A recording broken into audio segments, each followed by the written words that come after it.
His head fills up like a helium balloon. It's just, there's only one word to describe it, as surreal. Sword of Omens, come to my hand. I, Lion-O, command it.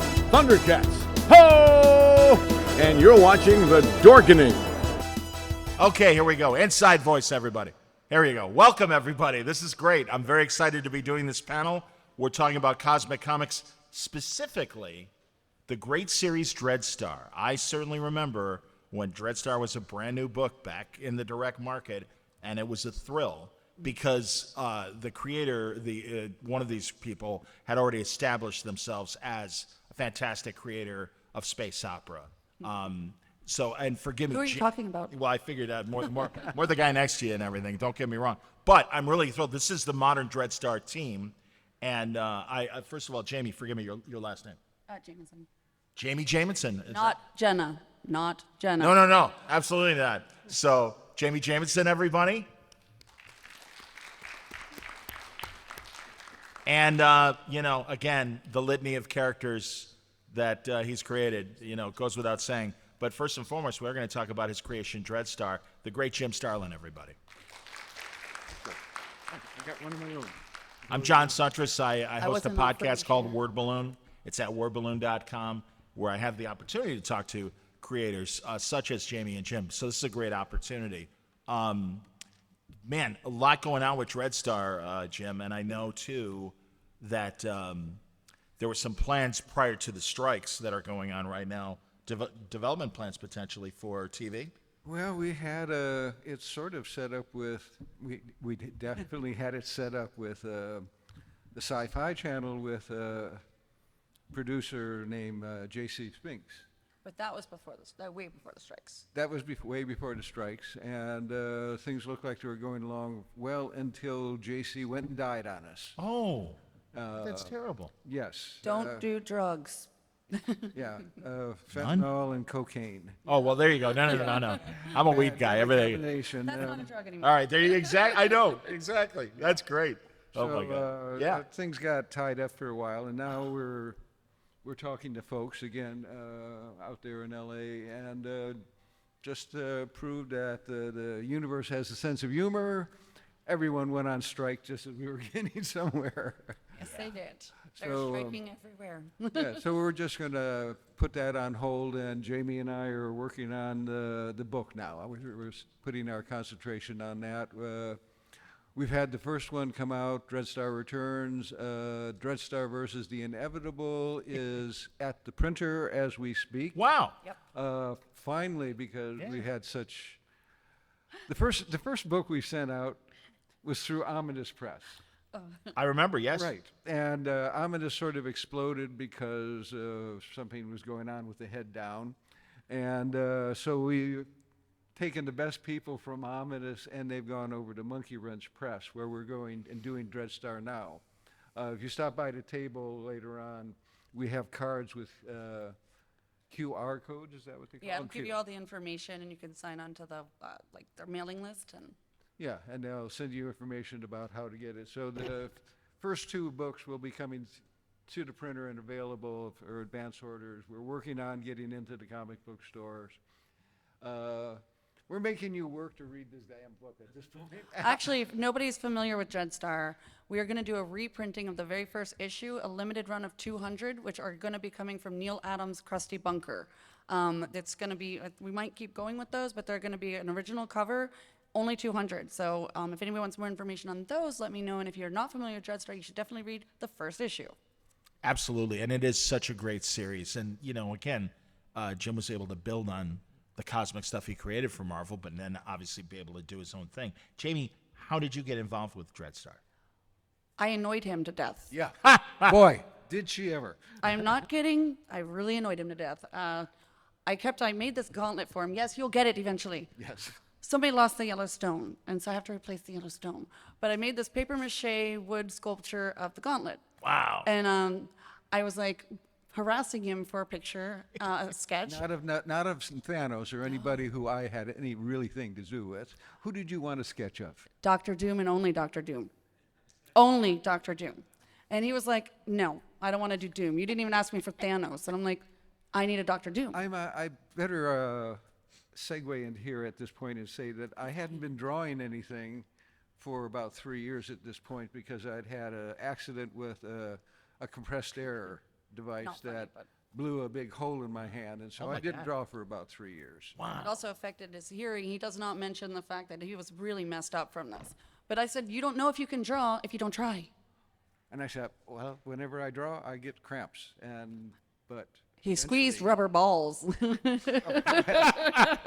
and there were other exercises involved other than squeezing rubber balls, but it had been 3 years of trying to get the hand working again and dreaming about drawing, but not actually drawing because my hand would freeze up, and she kept pestering me at Yes, I did. conventions. She'd go, oh, please do this. Might I mention I was inking Keith Giffen at the time. Right. On what? So I was working with the most silly and annoying person in the industry. So I can be really annoying when I'm around somebody so obnoxious, right? It makes it easy working with Keith.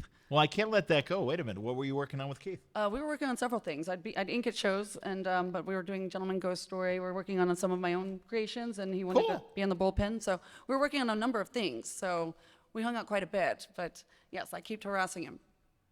So one night, I said, I can't take this anymore. I'm going. It was at a convention, and I sat down and did this head sketch of Dr. Doom, and at the end, I was very surprised to find my hand didn't cramp up. So I gave it to her the next day, Finally, and she had been working at the table next to me with, supposedly with Keith, but Keith didn't show up. as usual. Well, this is actually the next convention we were at. Oh. Yes, and so I thought I'd do a couple of convention sketches. I did some drawings of different characters and brought them in pencil. And she didn't have anything to do, so I said, you want to try and ink these things while you're sitting here? And she did, and I was impressed by him. And Dan DiDio was impressed by it too. Yes. Way to go. And he asked us to do a Metal Man cover together, which we did. Well, actually, he asked me and Keith to do it, and then he asked you to do it, and you asked me to ink it. Right. Fair enough. Same thing, just a roundabout route. Two of saying jobs in that. one go. Way to go. So that's got us going. And when I finally decided I was going to bring Dreadstar back, I approached her and said, how would you like to ink Dreadstar? It's only 100 pages. I had asked him if he was ever going to bring it back several times, mind Yeah, you. yeah. So I said, how would you like to ink Dreadstar? And she hesitantly said yes, and then began to freak out. Yes, I did. Go ahead, tell us we freak out. Your story. I got the pages, and I was like, I cannot do this. I'm sending them back. It was like, this is overwhelming. It's a big stack of pages. And I'm like, oh my God, this is the biggest job I've ever done. And I was actually at Neil Adams' The Crusty Bunker, I'll say it again. And Neil was there, and he's always working, drawing, as I always was. And he's like, just put down the first line. I was like, just put down the first line. I might really screw this up. And he was like, white paint.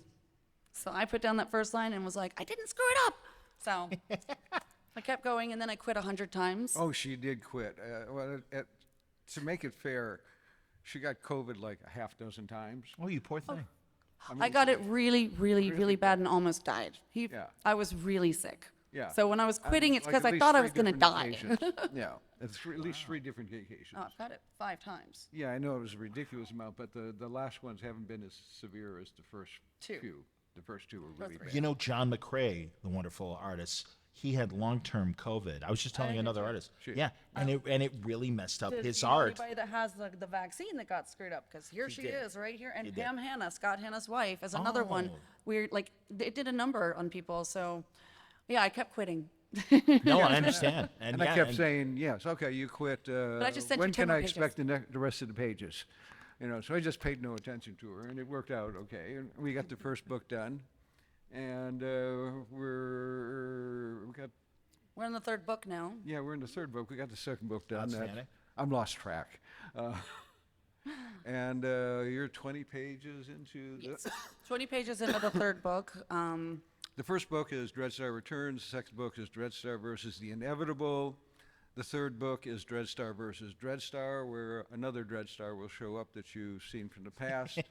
And then something happens, and the 4th book is called Where's Dreadstar? And I haven't got a title for the 5th one yet. We're working on it. Jim, for people who may only know you from your Marvel work or even your DC work, give them and I do want people to buy this limited #1. But yeah, if you two wouldn't mind explaining the concept of Dreadstar just for the audience and everything. Well, Anarchist without a second act. cheat sheet. Well, yeah. The great Jack Kirby once told me that the Hulk was stupidity, that the harder you beat on it, the stronger it becomes. So I've always tried to, when I do in a character, I want to be able to summarize it in one sentence. And Dreadstar is an anarchist with a magic sword who has no second act. He's really good at toppling evil empires and not so good at the follow-up. So that's what he does. He goes around getting rid of tyrants. And he has this sort of magic sword to do it, and he has these friends. In the beginning, there was a character named Syzygy Darklock, who was a sorcerer who didn't make the cut at the end of the first story, but he was a regular character. There's Eddie the Catman. He's my favorite. He's her favorite. There's Willow, who is a cybernetic telepath with telekinetic powers. In other words, not only can she read minds and move things with her mind, her brain, her mind. People can move things with their hands, Jim. She can also deal with AIs and command computerized devices.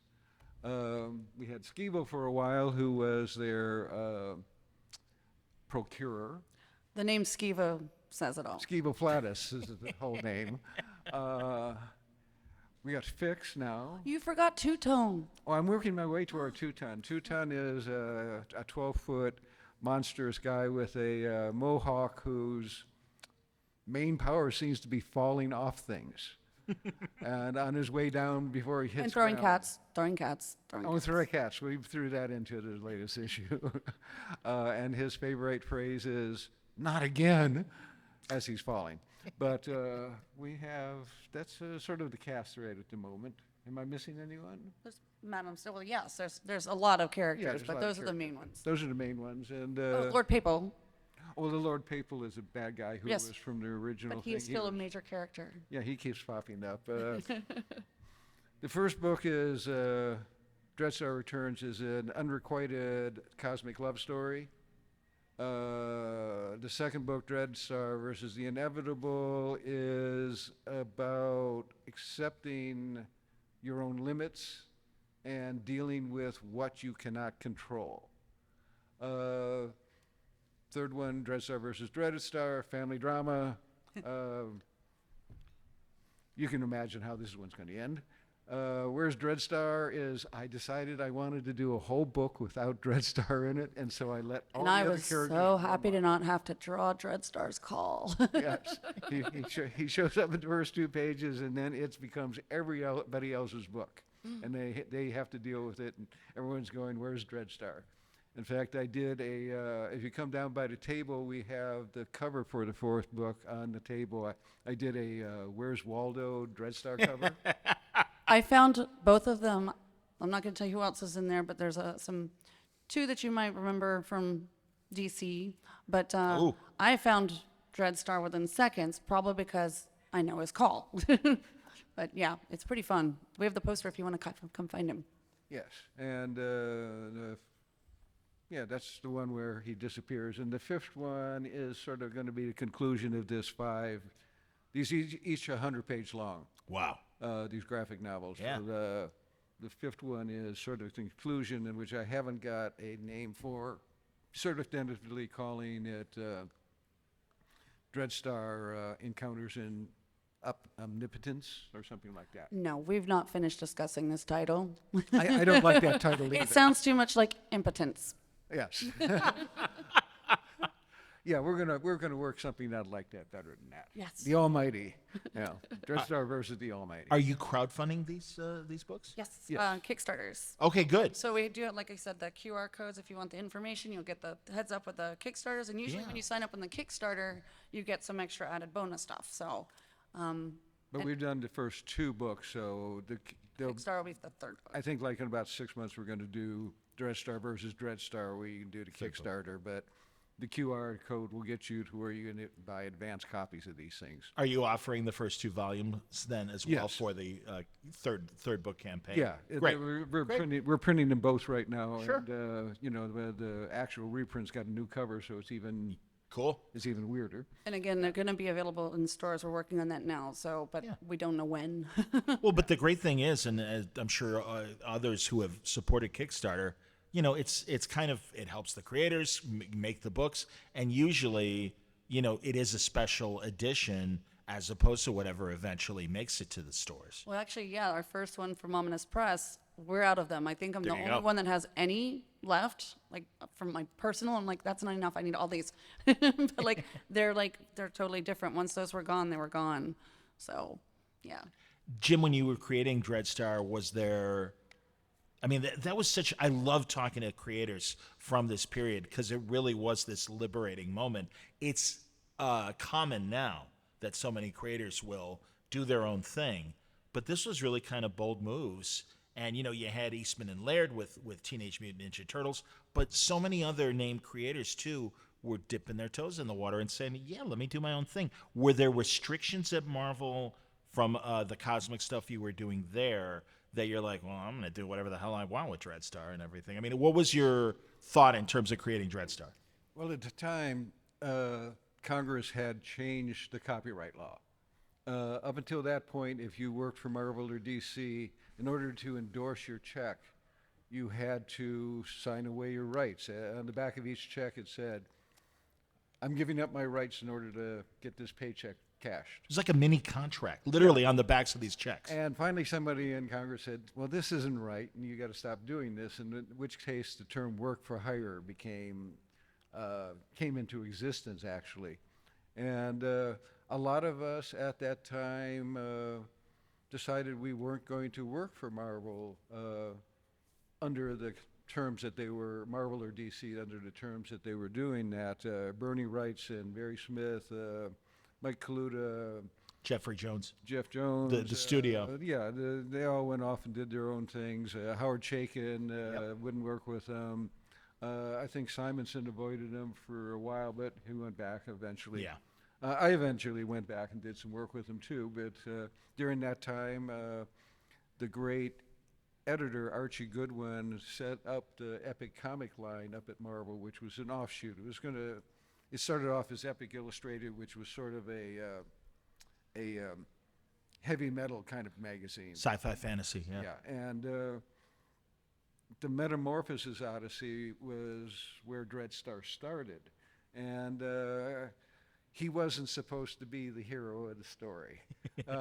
I have a tendency to change things in midstream, and so the hero of the story was a character named Ankadon, who was an offshoot of the pharaoh. He was an alien version of the same pharaoh of the same name, and he was supposed to be the hero of the series.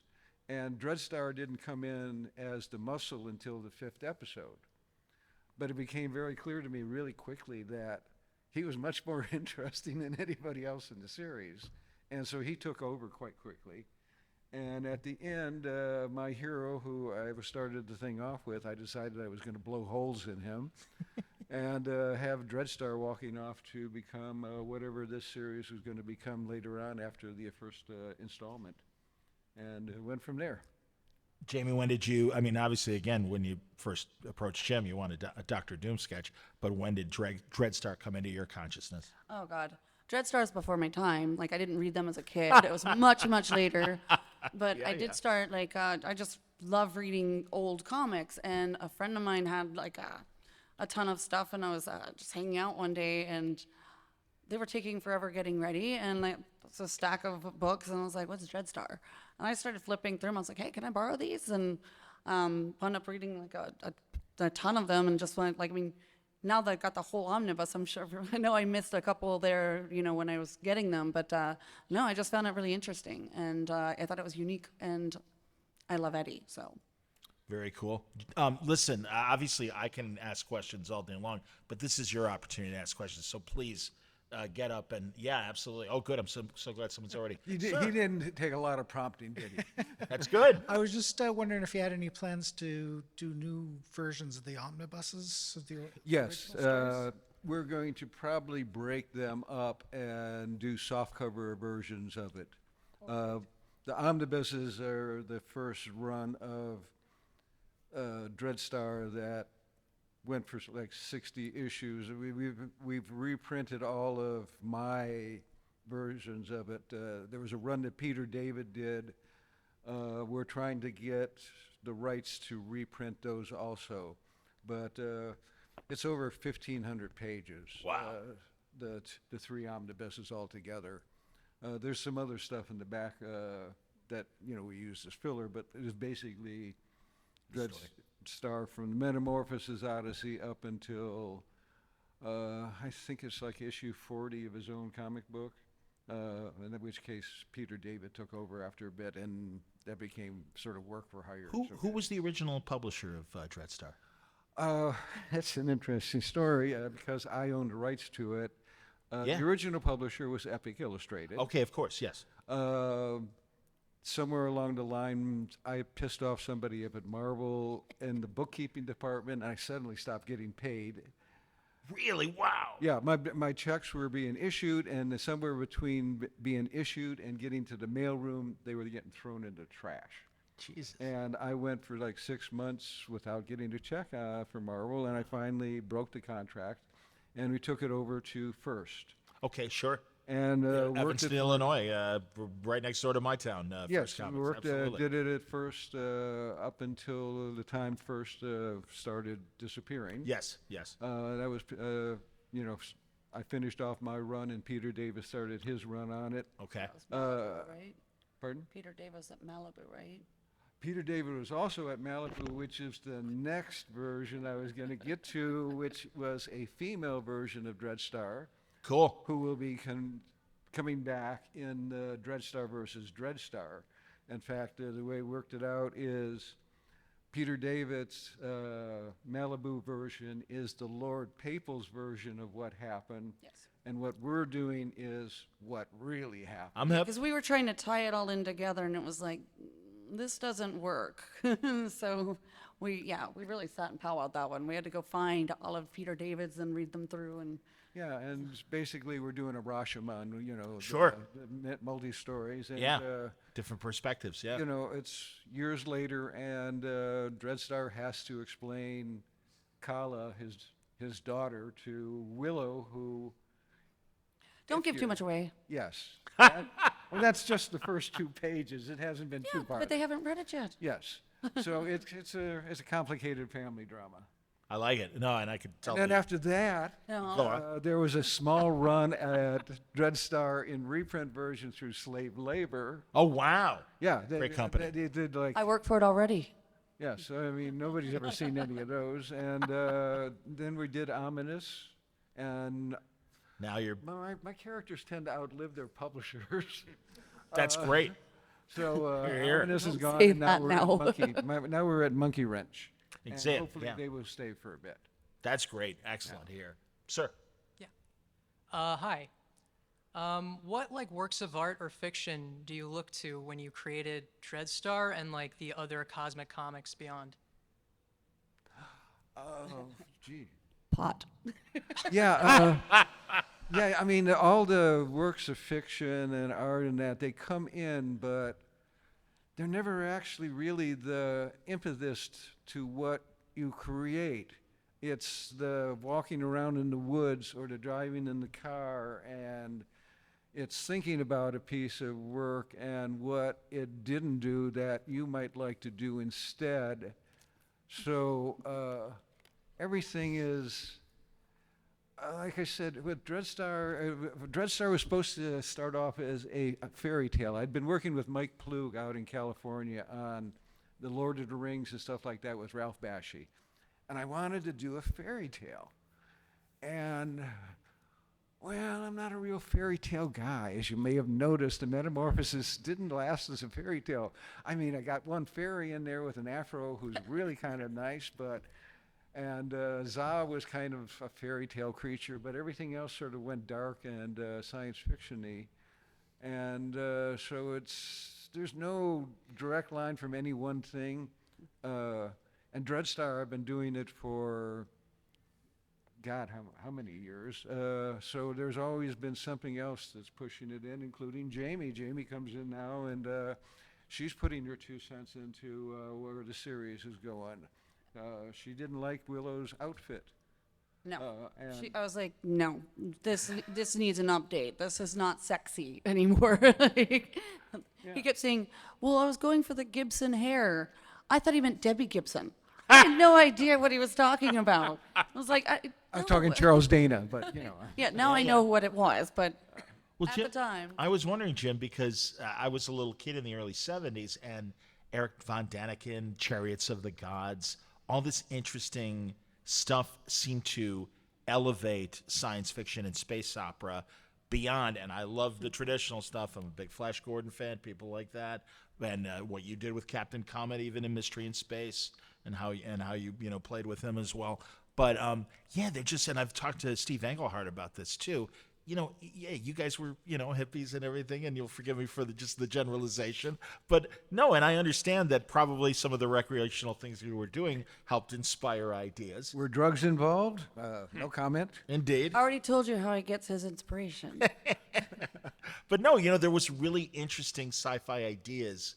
Were you a reader of that stuff? I mean, and again, even the paperback covers. Oh yeah, I love really Roger Zelazny. I was a big Roger Yes. Zelazny fan. Sure. And earlier, by the time I got into this, out of the service and into working at Marvel, I wasn't reading as much science fiction. It had been all before. I started hanging out with Howard Chaykin, who was into 30s detective stuff, and that's where I went off onto my binge at that point. But the science fiction always had a effect. While Dreadstar was at first, Ostrander was doing Grimjack. Right. And that was another detective as science fiction and stuff too. Did you ever worry about, I don't know how much you talked to them about, and I'm forgetting now who the artist was for Grimjack back then. But did you ever talk to John or anybody about? No. I Okay. just came in doing my own thing. Sure. I knew Chaykin, who was doing an American Flag over Absolutely. there. Yep. Half the stuff they were doing, I was vaguely Nexus. I really love. Sure, my I mean, God. Ryan Baker and who's the damn artist? I can't think of Yeah. Steve Rude. Steve Rude. Rude, Yes, very thank good, you. the dude, I absolutely. love that Yeah. stuff. But I was vaguely aware of Grimjack and that. So, but Was it Truman? Tim Truman? Truman, I think. Yeah, that was Druid. his name. Okay, yeah. With John, yeah. Basically, I just sort of came in and I was the new kid on the block. Sure. I did some fanzine cover somebody was asking me about this weekend that had all the characters in it, but in fact, there was a huge leg sticking in this cover. I have no idea which character that was at this point. A giant leg coming out of the cover. Excellent. Yeah. Sir. Hi. Two questions. For both of you, playing casting director, who would you cast or voice actor in Dreadstar? I know who. For Dreadstar, Charlie Hunnam would be perfect. I think he Okay. has got the look, the build. I think he'd be great. Okay. Yeah. I've What been about some of the considering supporting Ross characters? Marcotte. Excuse me? I've been considering Ross Marcotte. Marquand Ross, Marquand. Walking Dead. Oh, okay, yes. Mhm. Oh, sure. I see him more as our Eddie, but whatever. Second question is there a particular work of yours, Mr. Starlin, that you don't think gets the attention, like Dreadstar and like Thanos and some of the Marvel characters? Gilgamesh 2. Okay. Ooh. DC. Yeah, I like that. It's a science fiction adaptation of the epic poem. Yeah. Thank you. Yeah. Hi, Mr. Starlin. I just wanted to ask, what is it about, like, kind of the cosmic setting and approach that you generally work in that appeals to you and inspires you, and just kind of the why of it all? Science fiction, yeah. Why science fiction? Because I don't have to draw either horses or cars. Oh, trust me. Thank God he doesn't. Thank God he doesn't. The paws on the feet of the feet of a dog would probably go this way. No, it's basically I like setting up worlds and that. And I was taught early on that you don't want to be preachy about what you're writing. And sometimes it's very difficult to talk about a subject that is relevant to you or to the real world, set in the real world, and it's much easier to do it in a different setting. There was a early Star Trek thing where there was these alien races where one was black on one side and one was white on the other. And it was one of the most amusing things I've ever seen on bigotry in my life, and it was a lot more interesting than if they had pounded you on the head saying, you shouldn't dislike other people. But, and that's one of the reasons I go for science fiction. Though I have had some forays into the crime thing with Batman and that, but, All right, thank you very much. Yeah, you go back and read some of those classic pulps, and they're detective stories. But I mean, Doc Smith did the Lensman, which you could compare to Green Lantern, and they were space cops, and they really were just cops in space. I mean, that's essentially. and kept getting more powerful and powerful as they went on. That was one of the most fascinating things about the series. Agreed. Yeah. Hello. My brother, when I was about 11 or 12, my brother bought a copy of Dreadstar and Company #3, the newsprint reprint from like some 50-cent bin or something. And it was the issue where the city, I think it was Chicano, was blown up by a nuclear bomb.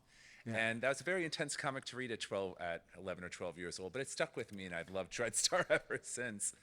And I was just kind of curious, what made you decide to go back to the Dreadstar world after such a long absence from it?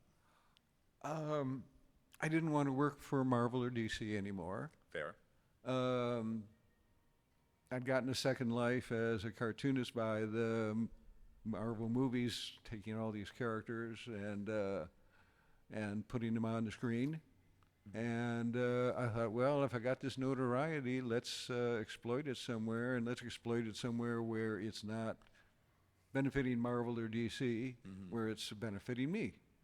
And that was sort of the secondary thing, and you. And Jamie. And the secondary thing was, let's do something that's going to be fun.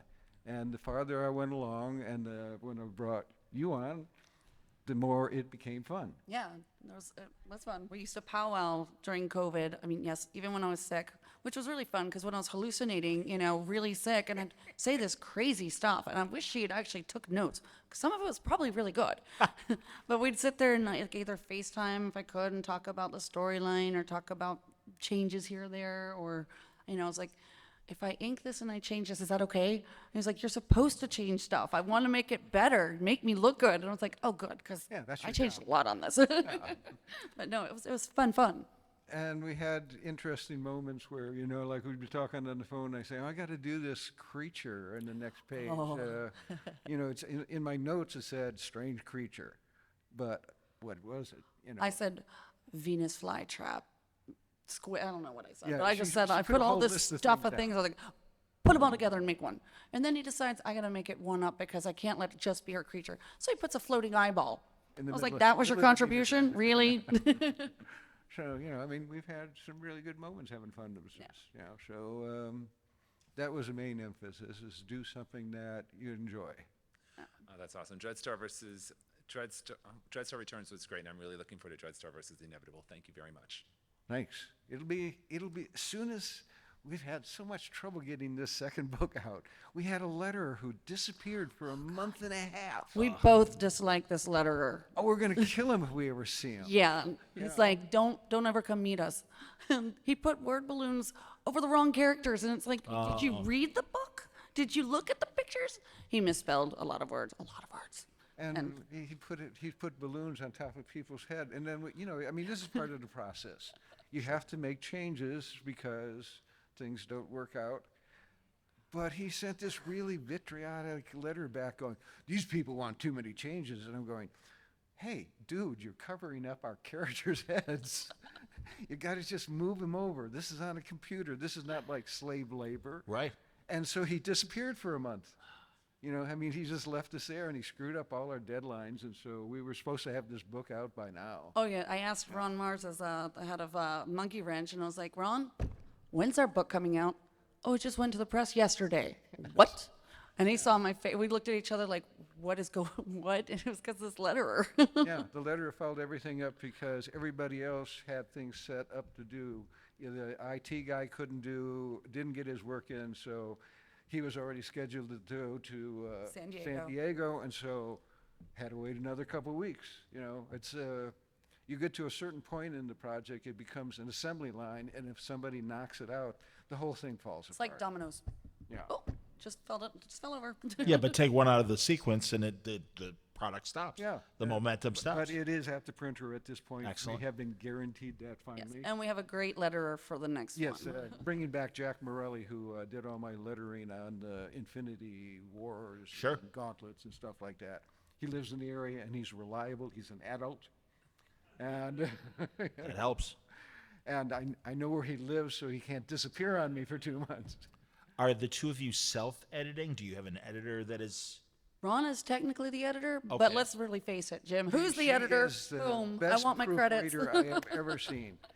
Thorough. I can go over it, and I can get 6 or 7 things. She comes down there, and she goes, well, she's also editing my script, which is...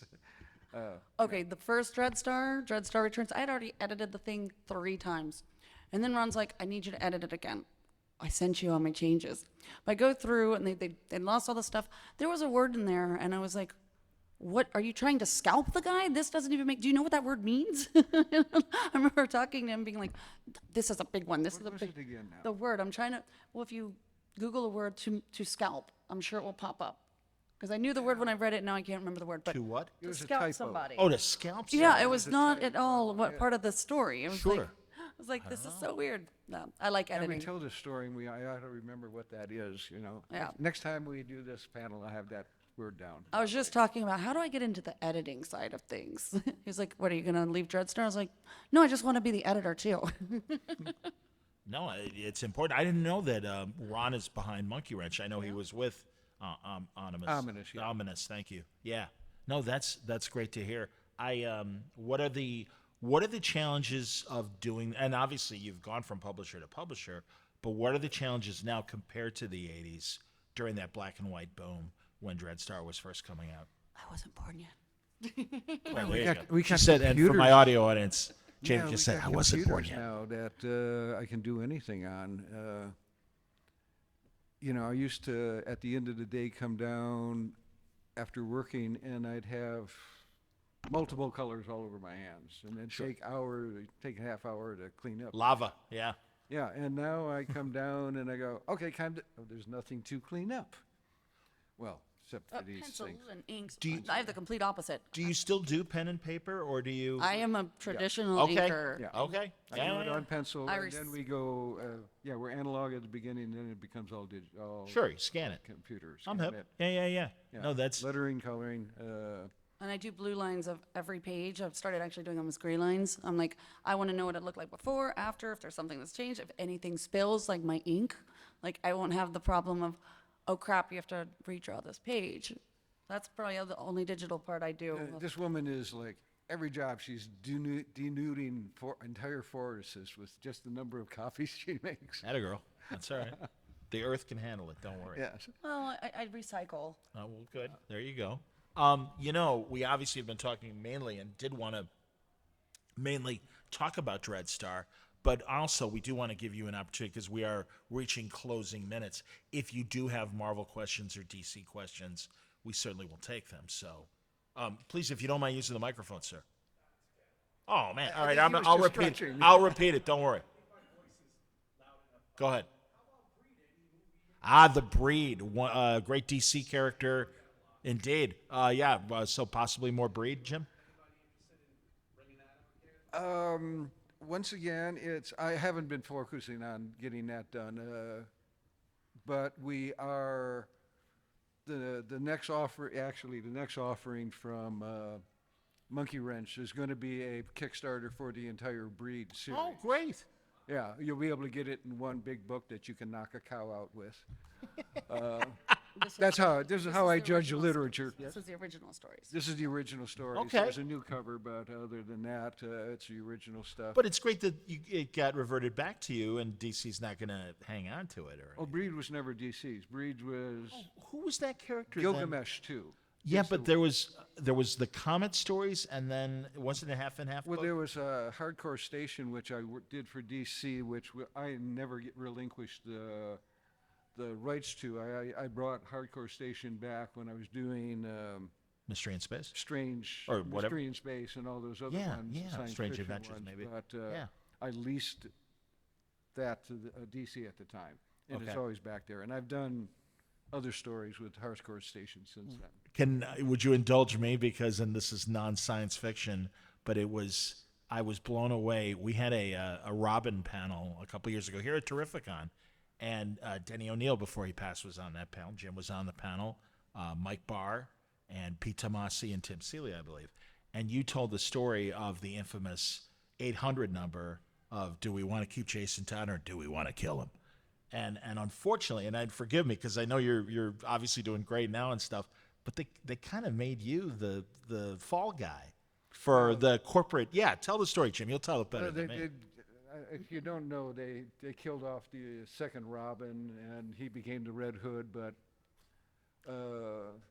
Yeah, this was, do you want to save him? Do you want to kill him? It was fighting the they Joker. did this thing where it was an 800 number, and you called in, you paid 50 cents, and DC got 25 cents, and then and it came out almost statistically even. There was, out of 10,000 votes, there was only 70 some odd difference, and so Robin died.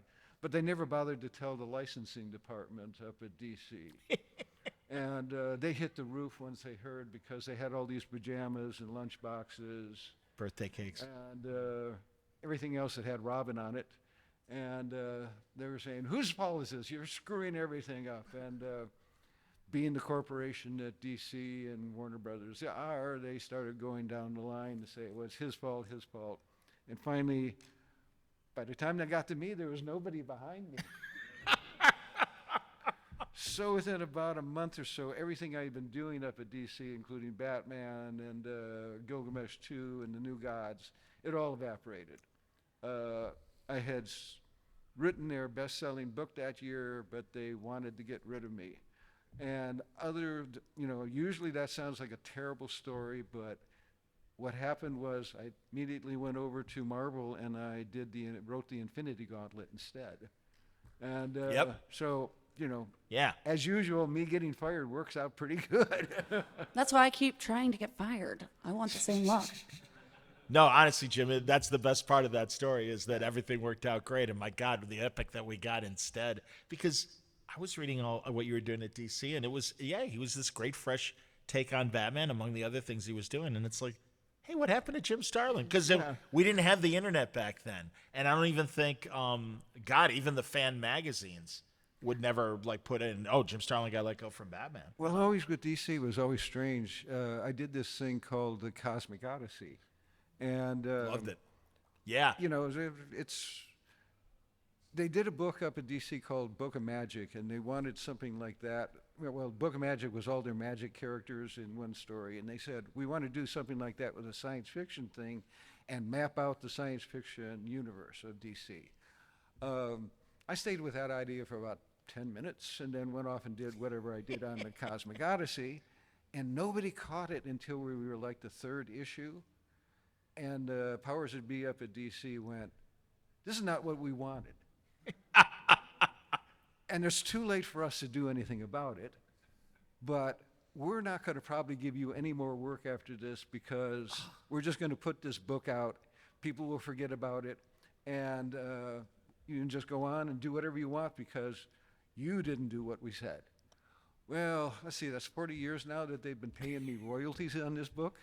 It's you and Mignola, right? Yeah, me and Mike Mignola. Yeah. Mike decided he didn't want anything to do with him afterwards either, so he went off and did the movie stuff in the Hellboy. Yeah, he fell up as well. I don't think, things. Yeah, we never heard from Mike Mignola again after that. So, obviously. it all worked out, but they were very mad, and they said we were going to go down to Tube, so But like I said, I still get royalties every 6 months on that. So It's kind of and Jamie, honestly, your thoughts on this too. It's kind of a parable or a comparison of what's happening now in Hollywood, and I don't mean the strikes. There's a great, I don't know if you guys are watching it. There's a great TV show on the CW called 1982 Greatest Geek Year Ever, and it's focusing not just on the nerd movies of the period, Officer and a Gentleman, Night Shift, the Ron Howard movie with Henry Winkler, all these great movies. And Dean Devlin, the creator of Stargate, among other things, was just talking about, I want to go and I'm pitching all these new, fresh ideas.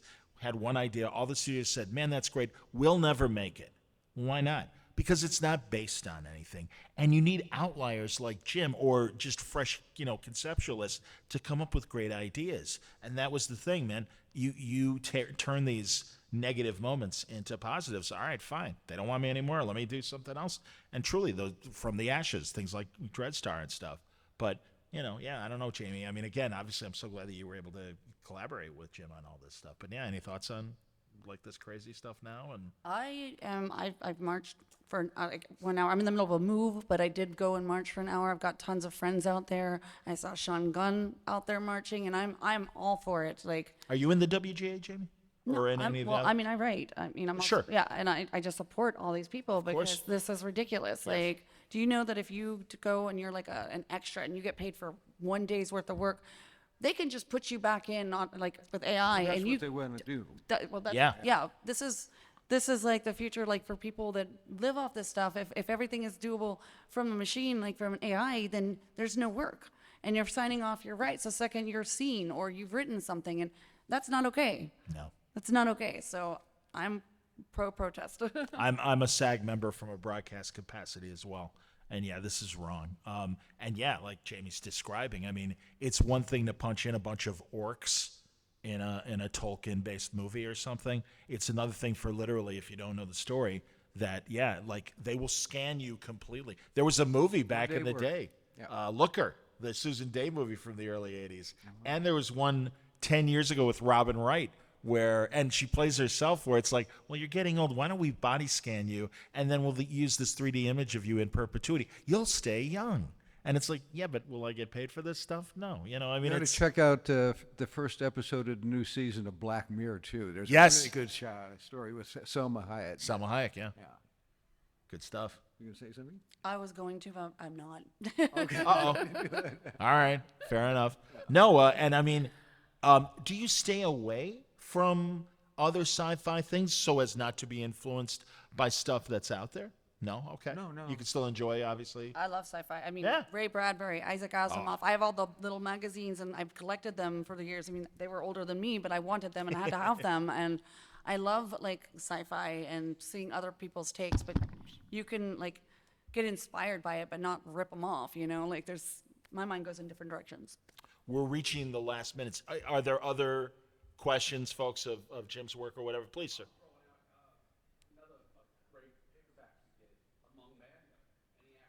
Among Mad Men, a paperback that Jim did. It was a self-biography. Sold options on that, I think at least 3 times, but nothing's ever happened with it. I sold the options on To make a movie or TV? To make a movie. 90% of the things that get sold, get started as projects and movies never happen. Sure. You sell an option, you're basically saying, okay, you guys can, for the next 6 months, shop this around, see if you can get a producer, see if you can get a studio to do it. And there's been various times, maybe it's not, I think it's Thinning the Predators that got 3 times. Among Mad Men, I think we've done twice. There's another book called Lady L, I think I did option on that one time.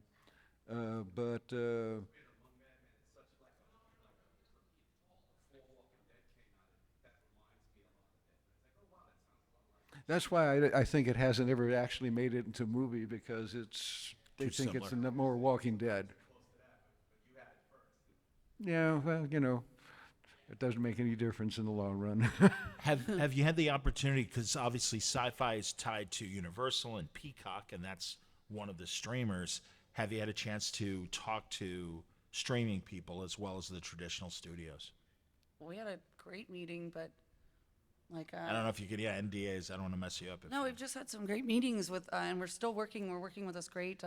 He writes. He's been writing some of my favorite childhood cartoons and stuff, and we're definitely shopping out. But again, everything is So Hollywood is dead right and now. the ambition is to make Dreadstar an animated product, not a Not necessarily. That's an option, Okay, but sure. it is still, I don't want a movie, I want It's got to be a series. No, absolutely. 1,500 pages just of the original part. Magnum opus. Yeah, absolutely. So again, right now underway Kickstarter campaign for Volume 3. We will be. Okay, or starting soon. Okay. Probably into January, somewhere Okay. around Well, that area. from a podcast standpoint, you're both invited to come on my little puppet show and talk more about it and stuff. We'll do There was one more question. Oh yeah, please. I'm sorry. So, I just had one quick question. What does it feel like for you to get your characters all adapted to either small screen or big screen in general? Just like, what is your thought process when you see all that stuff and when it starts to move forward and that development? His head fills up like a helium balloon. It's just, there's only one word to describe it, is surreal. After the Infinity War came out, I was at a convention after the weekend after the premiere and made it home and quite frankly, I was stepped out into the backyard and was taking a leak and said, well, that 15 minutes of Andy Warhol fame is done. I can get back to my life now. I walked back into the house, turned on the television to this VCR, or to this DVD copy of The Late Show that I had recorded before I left at convention so that I could watch Stephen Colbert. And he immediately sat down and did a Thanos joke. And I went, this may last a little bit longer than 15 minutes. I have a question. How did you record it on a DVD? Not the leave him alone. DVR. Oh. DVR. I am technically inept except for messing coloring. No, it's good. She's That's our excellent. IT gal here. All right, literally last question. Go ahead, sir.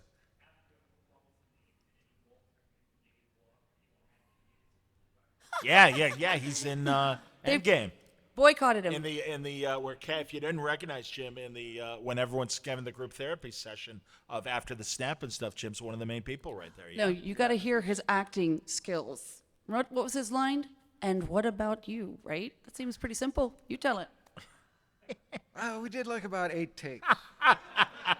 Not my fault, Yeah, my his fault. fault. They just do 8 takes. And we were working our way toward lunch, and in the scene, the director, Joe Russo, has got like 4 lines before I'm supposed to say, what about you? And I hadn't had enough coffee. And Joe starts off his, like in about the 7th or 8th take, and he starts off his little bit of dialogue, and I go, I don't remember what my line is. And he gets through his second one, and I'm going, oh my God, I don't remember what that damn line is. It's 3 words I remember. And he gets through his third sentence, and by that time I'm biting my nails. And I'm going, come on. And he finishes his line, and it hits me. And instead of me going, and what about you? It came out, and what about you? And Chris Evans and Russo's turn and look at each other and go, I don't think we're going to use that take.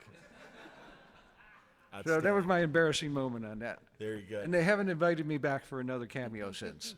So, and what is your table on the floor? We're on the J side. Yeah, Okay. All the way J-Row. towards the photo Yeah. ops people. Okay. Yeah, far side of the room, just before the celebrities. Find Jamie and Jim. Get your QR card so you can follow the Dreadstar campaigns. And man, this has been great. It's great to see you. It's so nice to meet you, Jamie. Thanks, man. Congratulations. Good luck. Continued That's as good as his acting. continued success to these people. Thanks a lot for watching, everybody. Excelsior!